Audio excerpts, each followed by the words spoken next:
My name is Danika Gupta, and I am presenting my project on effectively predicting ADRs for future drug development. So, a brief introduction about myself.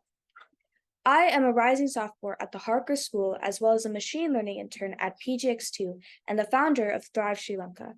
I have interests in AI, global health, biology, chemistry, climate science, and others.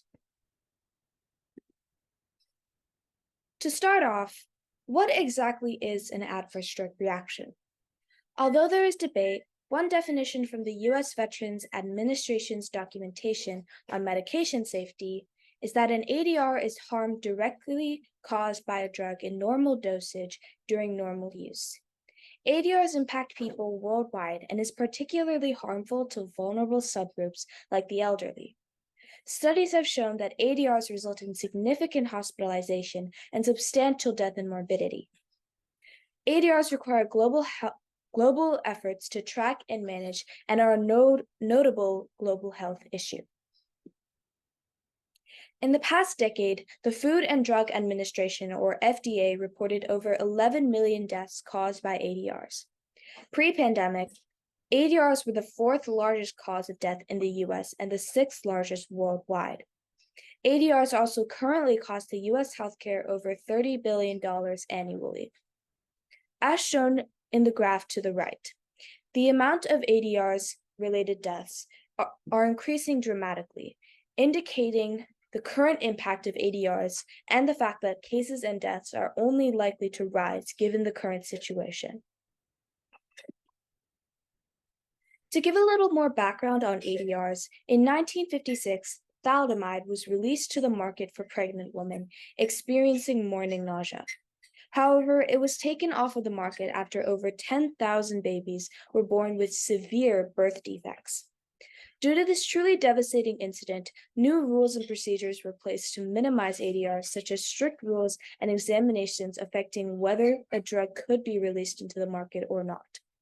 Although the significant ADR incident happened over 60 years ago, less than 2 years ago, in 2021, Pepaxto was given accelerated approval by the FDA, but was taken down 5 months later due to mass ADR reports.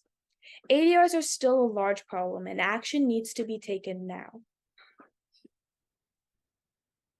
By predicting whether an unwanted side effect from a drug will occur with AI, researchers and doctors can take further measures to either prevent the drug from being released into the world or releasing and prescribing the drug with possible cautions. I hypothesize that machine learning models will benefit from more information and data types for forecasting, benefits and improves the accuracy of predictions, which is ultimately better than just using one source of information. To build my AI, I used two datasets, CIDR 4.1 and DrugBank. CIDR 4.1 has over 1,400 drugs and contains the drug SMILES code or chemical structure and the previously reported side effects.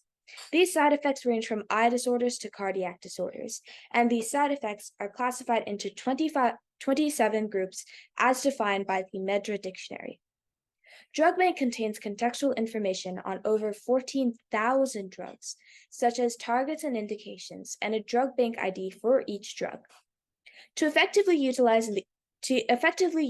the information in both datasets, I connected the drugs in CIDR to the drugs in DrugBank using the PubChem database, which is able to take a drug bank ID and give it its SMILES code.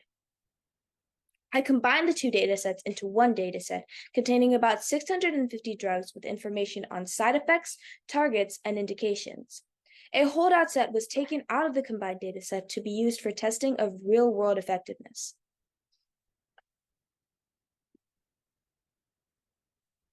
I use this dataset to build two models, the multitask model and the knowledge graph model. The multitask AI predicts yes or no for every side effect and benefits from the side effects interrelationships and its SMILES codes. The best performing multitask model earned an accuracy of around 75%. Next is the knowledge graph models, which means that the AI essentially tries to create links to a side effect based off of the K value. If the K value is equal to 5, the model will predict or link to the top side effects it believes may occur. Although this AI does not predict yes or no for all side effects, it will give the top K side effects, which is still quite valuable. The best performing model had an accuracy of around 80%. Next, I combined the two best performing multitask and knowledge graph models to create an ensemble. The way the ensemble works is that both AIs are predicting side effects, and so long as one of the models believes a side effect will occur, it will show up in the final prediction, limiting dangerous false negatives significantly. Then I tested the ensemble with 10 randomly selected drugs from the holdout set to see what the hybrid would forecast. I checked these predictions against actual ADR reports from the FDA Adverse Events Reporting System, or FAERS database. As shown in the graph to the right, 7 out of 10 drugs predicted over 95% of the reported side effects, demonstrating the real-world effectiveness of the ensemble. Since these drugs were in a holdout set never seen by the AI, they are like possible new drugs in development, proving the efficacy of the ensemble. Going back to the beginning with thalidomide, it is worth noting that thalidomide is still a prescribed drug, but under very, very restrictive conditions. What we learned from this example is that not all drugs will have some ADRs. The key is not to try to eliminate all ADRs, but to provide sufficient guidance to limit cases and improve patient safety. AI provides a powerful tool to help this effort, both while drugs are being created and after they are in use.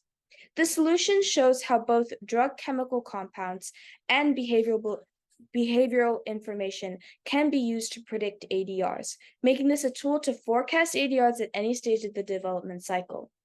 I am hopeful that this solution will help reduce the massive human health and fiscal impact of the global ADR problem. This is a list of references. And lastly, before I end this presentation, some acknowledgements. I want to give a thank you to Dr. Bharath Ramsundar, who is the CEO of Deep Forest Sciences, for his guidance, review, and feedback during this project. I also want to give a thank you to Drug Bank for access to their dataset. Without these people, I wouldn't have been able to do this project. So again, I give a big thank you to them. Thank you for listening to my presentation.